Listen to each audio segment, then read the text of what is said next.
আমাদের হাওর এলাকা দেশের 1/3 খাদ্যের ভাণ্ডার এই হাওর থেকে যায়। এই হাওরের কৃষকরা নিরাপত্তাহীনতায় ভুগে। তাদের নিরাপত্তার কথা চিন্তা করে আমি 2022-23 অর্থ বছরে ইউনিয়ন পরিষদ অর্থায়নে ছোটোখাটো একটা আশ্রয় কেন্দ্র আমি করেছি এবং এখানে পানির ব্যবস্থা করা হয়েছে এবং আশা রাখি অচিরেই আমি আরেকটা গায়েলের দিকে আরেকটা করার চিন্তা ভাবনা করছি। আমি এই যে শেল্টার আর যে গাছের ব্যাপারটা বলছেন, এই হিজল এবং ক্রস গাছ, আমি 2 মেতে যখন চেয়ারম্যান ছিলাম, আমাদের ল্যাক বাংলাদেশ নামে একটা এনজিও ছিল, আরও কয়েকটা এনজিওর সহায়তায় আমি হাওয়ারে প্রায় 2000 ক্রস এবং হিজল গাছ লাগিয়েছিলাম, কিন্তু একটা গাছকেও আমরা টিকাইতে পারিনি। ইদানিং আমি আবার আরেকটা প্রকল্প নিচ্ছি, কিছু হিজল গাছ, আরও কিছু হিজল গাছ হাওয়ারে লাগানো যায় কি না সেই ব্যাপারে আমরা চেষ্টা করছি এবং প্রশাসনের সহযোগিতা পেলে আমরা এই কর্মসূচিটা বাস্তবায়ন করতে পারব। আমি আমার সহকর্মী চেয়ারম্যানদের ভাইদের উদ্দেশ্যে বলবো, যেহেতু আমরা প্রত্যেকেই কৃষক, আমাদের এই এলাকার প্রায় 95% লোক কৃষির উপর নির্ভরশীল। সেই কৃষকের স্বার্থে, এলাকার স্বার্থে এবং বর্তমানে যেভাবে বজ্রপাত হচ্ছে সেখান থেকে রক্ষা পাওয়ার আমাদের কিছু ক্ষুদ্র প্রয়াস থাকে। সেই হিসেবে আমরা কারো কাছে ধর্ণা না দিয়ে ইউনিয়ন পরিষদের যে উন্নয়ন তহবিল আছে সেই তহবিল থেকে যেন একটা করে আশ্রয়কেন্দ্র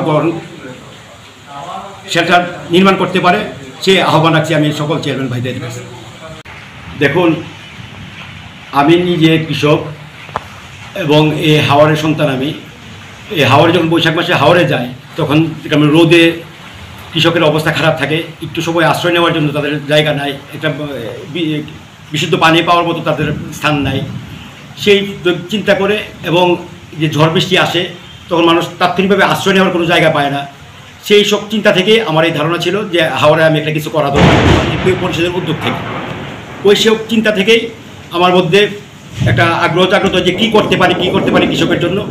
তখন আমি একদিন ফেসবুকে উত্তরবঙ্গের এই ধরনের একটা শেল্টার দেখলাম, যে কৃষকের জন্য এই ধরনের একটা শেল্টার করা হয়েছে। সেইটা দেখে আমি উদ্যোগ নিলাম যে আমিও পরিষদের উদ্যোগে সেটা করতে যাব। তখন যখন আমি হাওরে এটা করি দুবাবিলে, যে জেলে এবং কৃষকদের নিরাপত্তার স্বার্থে, তখন করার সময় অনেকে হাসাহাসি করছে জিনিসটা নিয়ে, অনেকে বিরূপ মন্তব্য করেছে যে এটা খোলা একটা বিল্ডিং, 2তলা বিল্ডিং, এটাতে কী কাজ হবে, কী উপকারে আসবে মানুষের। কিন্তু এই 22-23 অর্থ বছর করার পরে আমরা 2টা বৈশাখ মাস পালন করলাম।